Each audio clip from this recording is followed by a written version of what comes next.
Hello friends, कैसे हैं आप सभी। उम्मीद करते हैं कि आप सब ठीक ठाक होंगे।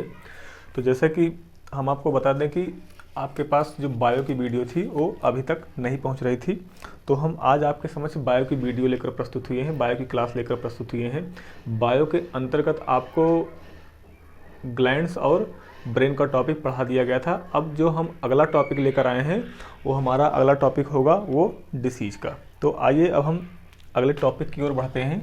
जो हमारा टॉपिक है वो डिसीज है। डिसीज, रोग। देखिए, जो डिसीज होता है या जो रोग होता है हम उसको चार प्रकार से विभाजित कर सकते हैं। तो आइए इसको देख लीजिए, वो चारों प्रकार कौन कौन से हैं। देखिए, जो पहला जो होता है वह होता है संक्रामक रोग। संक्रामक रोग। जो दूसरा होता है उसे कहा जाता है असंक्रामक रोग। ये दूसरा हो गया। जो तीसरा आपका होता है उसे कहा जाता है आनुवांशिक रोग। उसे क्या कहा जाता है? उसे आनुवांशिक रोग कहा जाता है। और जो चौथा रोग हमारा होता है उसे कहा जाता है लिंग संलग्न रोग। उसे कौन सा रोग कहा जाता है? लिंग संलग्न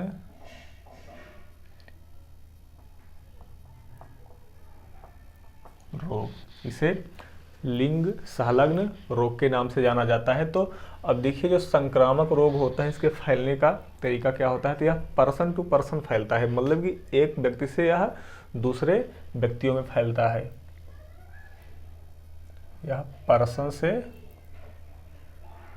यह पर्सन में फैलता है, इसीलिए इसको छुआछूत का रोग भी कहा जाता है। इसको क्या कहा जाता है? छुआछूत का रोग कहा जाता है, या इसे संप्रेषित रोग या कम्युनिकेबल रोग भी कहा जाता है।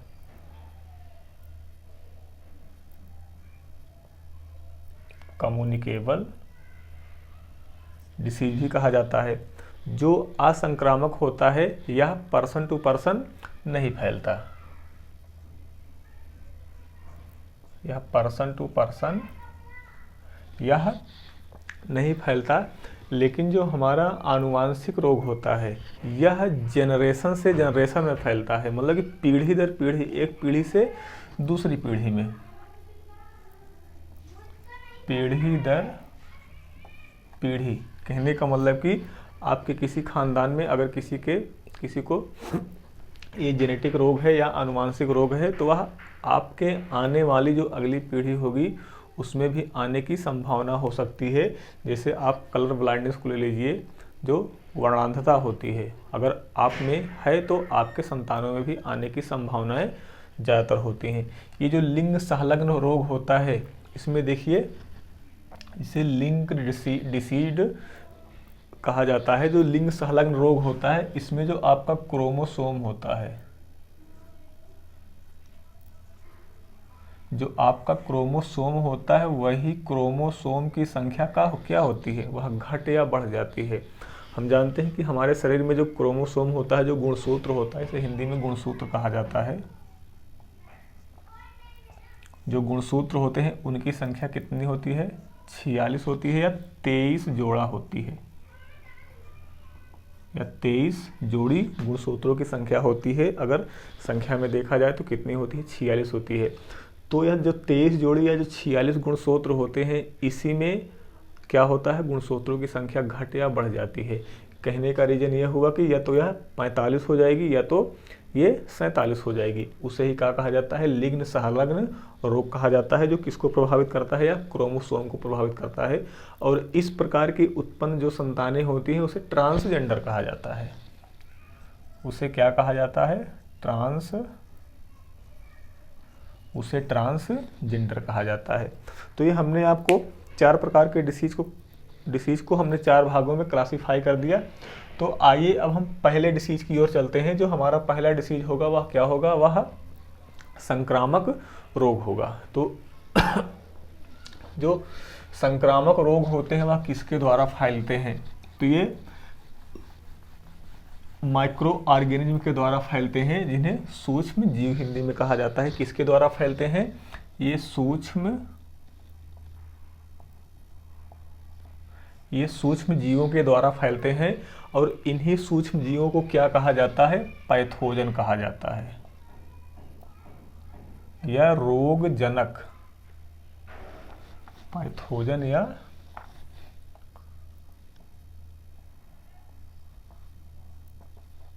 रोगजनक कहा जाता है। इसे इंग्लिश में क्या कहा जाता है? पैथोजन कहा जाता है। तो वो पैथोजन कौन कौन से हैं? तो जो हमारा पहला पैथोजन है वह क्या है? वायरस है, जिसे हिंदी में विषाणु कहा जाता है। जो दूसरा हमारा पैथोजन है बैक्टीरिया है, इसे हिंदी में क्या कहा जाता है? जीवाणु कहा जाता है। बैक्टीरिया हो गया। और तीसरा जो हमारा पैथोजन है वह क्या हो जाएगा? फंगस हो जाएगा, इसे कवक कहा जाता है। और जो हमारा चौथा पैथोजन होगा वह प्रोटोजोआ कहलाता है। चौथा पैथोजन क्या कहलाएगा? वह प्रोटोजोआ कहलाएगा। तो हम इन्हीं पैथोजन के बारे में, मतलब संक्रामक रोग में हम पैथोजन को पढ़ेंगे। पहले इसी पैथोजन में हम पहला नंबर किसका आएगा? वायरस का आएगा या विषाणु का आएगा। तो आइए हम इसके बारे में डिस्कस करते हैं कि वायरस से फैलने वाले रोग कौन कौन से होते हैं।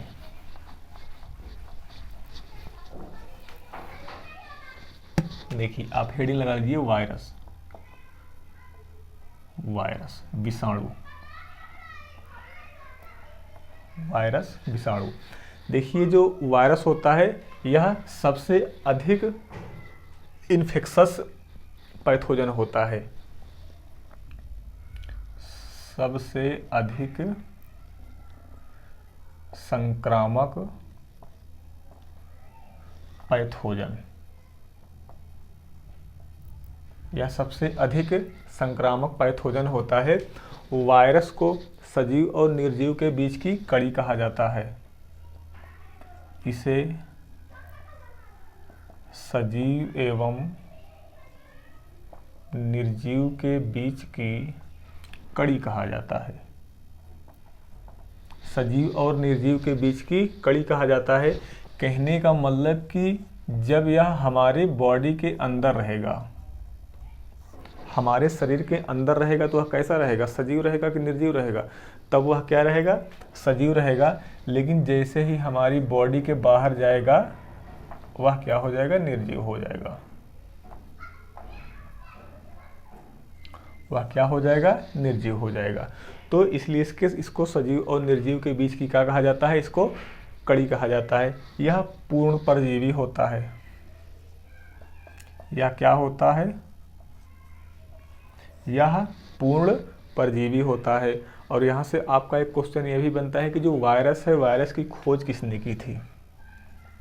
तो जो वायरस है, वायरस की खोज इवानोवास्की के द्वारा वायरस खोजा गया था। तो ये वायरस से संबंधित कुछ फैक्ट हो गए। आइए अगले फैक्ट की ओर चलते हैं। अब देखिए, इसी वायरस में ही एक क्या होता है? एक बैक्टीरियोफेज होता है। हम इसको मिटा के बता रहे हैं, आप इसको नोट कर लीजिएगा।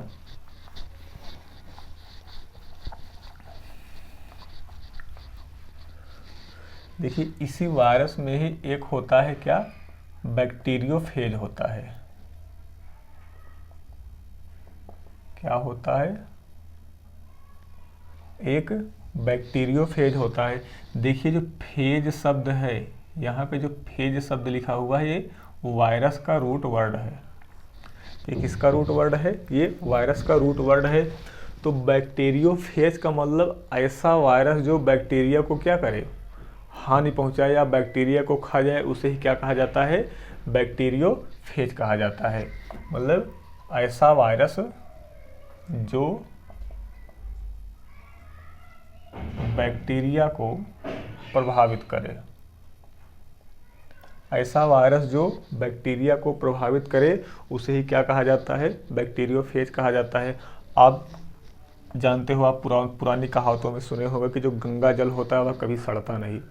अब तो मान लीजिए उसमें बहुत सारे बैक्टीरिया आ गए, इन्फेक्शस पदार्थ आ गए, अब वह गंगा जल क्या हो गया, दूषित हो गया। नहीं तो उस गंगा जल में क्या पाया जाता था, बैक्टीरियोफेज ही पाया जाता था। मतलब जितने सारे उसमें अन्य बैक्टीरिया होते थे या जो बैक्टीरियोफेज वायरस होता था वह क्या करता था, उनको निगल जाता था, उनको खा जाता था। अतः गंगा जल में क्या होता था, ऑक्सीजन की कमी नहीं होती थी, इसलिए गंगा जल आप किसी बोतल में भर कर रख दो तो वह कभी सड़ता नहीं था। जिससे कि तो ये आपका क्या हो गया, ये बैक्टीरियोफेज हो गया। कहने का मतलब कि बैक्टीरियोफेज वह वायरस होता है जो केवल और केवल किसको प्रभावित करता है, वह बैक्टीरिया को प्रभावित करता है। अगला जो हमारा होगा वह होमोफेज होगा। अगला कौन सा होगा, वह हमारा होमोफेज होगा। यह किसको प्रभावित करेगा, यह केवल मनुष्य को प्रभावित करेगा। और जो हमारा जो अगला होगा वह होगा क्या, phytophage.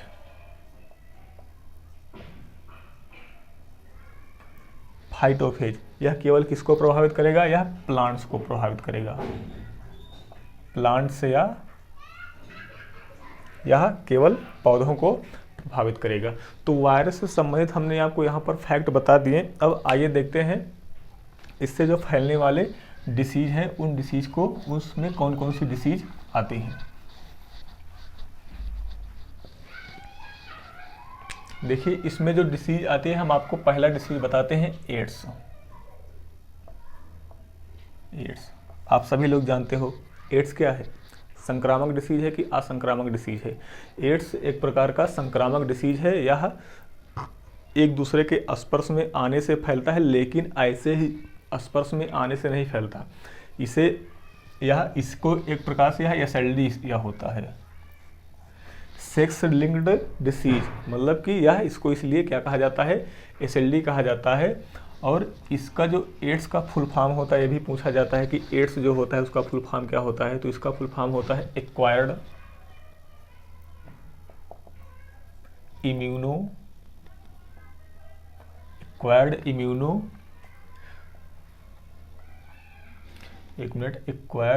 Deficiency. Acquired immuno deficiency syndrome. ये क्या होता है, ये एड्स का फुल फॉर्म होता है। जो एड्स होता है वह किसको प्रभावित करता है, तो एड्स जो होता है वह हमारे WBC में एक लिम्फोसाइट, एक टी लिम्फोसाइट पाई जाती है। क्या पाई जाती है, टी लिम्फोसाइट पाई जाती है। किसके अंतर्गत पाई जाती है, यह WBC में पाई जाती है। आप सब जानते हो कि WBC को क्या कहा जाता है, मनुष्य के शरीर का प्रतिरक्षा तंत्र कहा जाता है या एंटीबॉडी कहा जाता है। तो ये जो एड्स होता है, जो एड्स का वायरस होता है, HIV वायरस होता है। एड्स का वायरस क्या होता है, HIV वायरस होता है। और यह जो HIV वायरस होता है किसको प्रभावित करता है, यह WBC को क्या करता है, प्रभावित करता है। कहने का रीजन ये हुआ कि जो हमारी रोग प्रतिरोधक क्षमता होती है वह क्या होती है, समाप्त हो जाती है। अगर हमको छोटी सी भी बीमारी हो जाएगी, हमको बुखार भी आ जाएगा, तो हम उस बुखार से नहीं लड़ सकते। तो यह क्या करता है, पूरे बॉडी को क्या करता है, या इन्फेक्ट कर देता है। अब ये आपका नेक्स्ट क्वेश्चन आएगा कि एड्स की जांच के लिए कौन सा टेस्ट किया जाता है। तो एड्स की जांच के लिए एलिसा टेस्ट किया जाता है। तो यहाँ से आपके कितने क्वेश्चन बने एड्स से। एड्स से पहला तो आपका फुल फॉर्म हो गया एक्वायर्ड इम्यूनो डिफिशियंसी सिंड्रोम। ये किस प्रकार का रोग है, ये एक प्रकार का एसएलडी रोग है। एसएलडी मतलब यह संक्रामक रोग में ही आता है। एसएलडी रोग यह सेक्स के दौरान भी फैलता है। और इसका वायरस क्या हो गया, HIV हो गया। HIV का भी फुल फॉर्म आप देख लीजिए, ह्यूमन इम्यूनो डिफिशियंसी वायरस। हम लिख दे रहे हैं ह्यूमन इम्यूनो डिफिशियंसी वायरस। ये किसका फुल फॉर्म हो गया, ये HIV का फुल फॉर्म हो गया। तो हमने आपको एड्स के बारे में बताया। आइए अब नेक्स्ट डिसीज की ओर चलते हैं। जो हमारा अगला रोग होगा वह हमारा अगला रोग है डेंगू। आप सभी लोग जानते हो कि डेंगू किसके कारण फैलता है? तो ये एडीज मच्छर के काटने से फैलता है। जो हमारा डेंगू होगा ये किसके द्वारा फैलता है? तो एडीज मच्छर के काटने से फैलता है। किसके द्वारा फैलता है? यह एडीज मच्छर के काटने से फैलता है। इससे प्रभावित क्या होता है? प्रभावित होने वाला अंग क्या होता है? तो इससे प्रभावित होने वाला जो अंग होता है वह प्लेटलेट्स होती है। यह शरीर के किस भाग को प्रभावित करता है? प्लेटलेट्स को प्रभावित करता है। कहने का मतलब कि जो प्लेटलेट्स होती है क्या होती है? वह शरीर में कम होती चली जाती है। जैसे 2 प्लेटलेट्स हैं तो दोनों जुड़कर कितनी हो जाएंगी? 1 हो जाएंगी। 2 प्लेटलेट्स जुड़कर 1 होती चली जाती हैं और हमारे शरीर में क्या होती है? प्लेटलेट्स की संख्या कम हो जाती है। तो देखिए जो एडीज मच्छर होता है इसे टाइगर मच्छर भी कहा जाता है। और टाइगर मच्छर क्यों कहा जाता है? टाइगर या जीका, इसे टाइगर या जीका मच्छर भी कहा जाता है। टाइगर या जीका मच्छर इसको क्यों कहा जाता है? क्योंकि इसके शरीर में, इस जो मच्छर होता है इसके शरीर में धारियां पाई जाती हैं, इसलिए इसको टाइगर मच्छर कहा जाता है। और इस मच्छर की सबसे बड़ी खास बात यह होती है कि ज़्यादा ऊंचाई तक नहीं उड़ पाता। तो आपका ये डेंगू हो गया। आइए नेक्स्ट डिसीज की ओर चलते हैं। Zika disease. देखिए जो हमारा जीका डिसीज है यह जीका वायरस के कारण फैलता है। ये किसके कारण फैलता है? जीका वायरस के कारण फैलता है। तो अगर हमने यहाँ पर एडीज मच्छर लिखा तो यहाँ पर भी क्या हो जाएगा? यहाँ पर भी एडीज मच्छर हो जाएगा। अब यहाँ पे क्वेश्चन ये बनता है कि ये जीका वायरस होता है या जो जीका नामक डिसीज होता है किसको प्रभावित करता है? शरीर के किस अंग को प्रभावित करता है? तो ये जो प्रभावित करता है वह प्रेग्नेंट लेडी या गर्भवती महिलाओं को प्रभावित करता है। या किसे प्रभावित करता है? गर्भवती महिलाओं को प्रभावित करता है। और गर्भवती महिलाओं को प्रभावित करता है तो इससे प्रभावित होने वाली उसकी संतान होती है। उसकी संतान होती है। जो उसकी संतान जब पैदा होती है तो उसका जो ब्रेन होता है वह अनडेवलप्ड होता है। कहने का मतलब ये जो गर्भवती महिला होती है वह अविकसित दिमाग वाले बच्चे को जन्म देती है।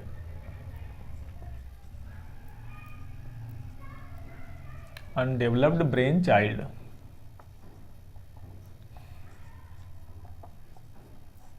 यह किसको जन्म देगी? यह अविकसित दिमाग वाले बच्चे को यह जन्म देती है। तो आपका ये जीका वायरस हो गया। आइए अगले जीका डिसीज हो गया। आइए अगले डिसीज की ओर चलते हैं।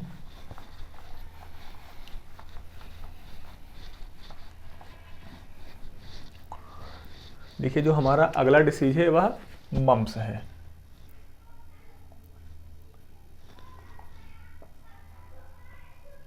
क्या है? मम्स, जिसे गलसुआ कहा जाता है।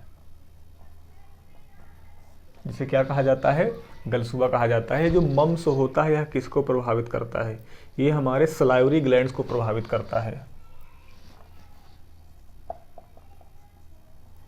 सलाइवरी ग्लैंड्स या जो लार ग्रंथियां होती हैं, यह लार ग्रंथि को प्रभावित करता है। और उन्हीं लार ग्रंथियों में एक ग्रंथि होती है पैरोटिड ग्रंथि। कौन सी ग्रंथि होती है? पैरोटिड ग्रंथि होती है, जो हमारे यहाँ कान के नीचे पाई जाती है। ये उसी को प्रभावित करता है। कौन? मम्स। नेक्स्ट आगे देखते हैं रेबीज। कौन सी बीमारी है ये? रेबीज। इसमें भी क्या, ये किसको प्रभावित करता है? यह ब्रेन को प्रभावित करता है। ब्रेन या नर्वस सिस्टम, तंत्रिका तंत्र। यह किसको प्रभावित करता है? यह ब्रेन या नर्वस सिस्टम को प्रभावित करता है। आइए नेक्स्ट डिसीज देखते हैं, चिकन पॉक्स। चिकन पॉक्स ये किसको प्रभावित करेगा? ये स्किन को प्रभावित करेगा। ये स्किन को प्रभावित करता है। देखिए इसका पूछा जाता है कि इसका जो वायरस होता है वह कौन सा वायरस होता है? तो ये जो वायरस होता है वेरिसेला जोस्टर वायरस। इससे चिकन पॉक्स में कौन सा वायरस होता है? ये वेरिसेला जोस्टर वायरस होता है, जो किसको प्रभावित करता है? स्किन को प्रभावित करता है। और इसी से समझते एक और पॉक्स होता है, उसको क्या कहा जाता है? स्मॉल पॉक्स होता है, जिसे छोटी माता या बड़ी माता के नाम से जाना जाता है। कौन सा हो जाएगा? Small pox. ये जो स्मॉल पॉक्स में होता है, इसमें भी क्या प्रभावित होगा आपका? इसमें भी स्किन प्रभावित होता है। इसमें स्मॉल पॉक्स में जो वायरस होता है उसे वेरियोला जोस्टर कहा जाता है।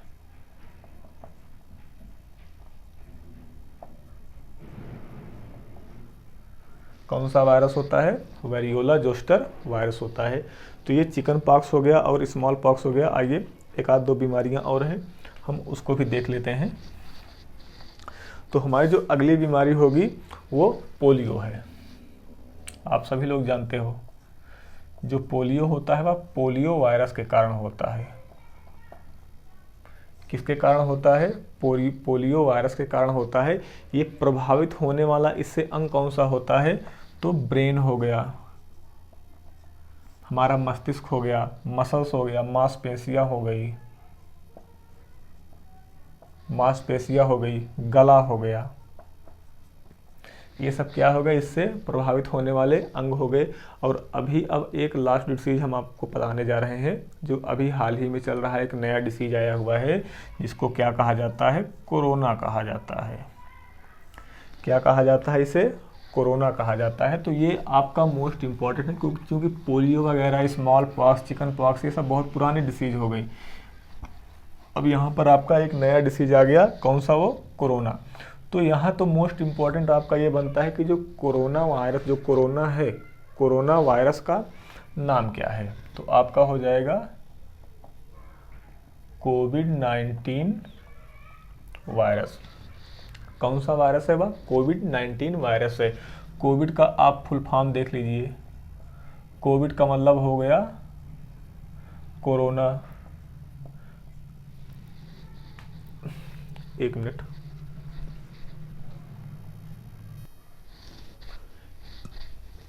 CO का क्या हो गया? कोरोना हो गया। VI का क्या हो गया? वायरस हो गया। और D का क्या हो गया? डिसीज हो गया। ये इसके फुल फॉर्म हो गए। तो पूछा ये जाता है कि जो कोरोना वायरस है वह किसको प्रभावित करता है? तो मोस्टली इसमें गला प्रभावित होता है, गला या श्वास नलिया, गला या श्वास नलियाँ इसमें प्रभावित होती हैं।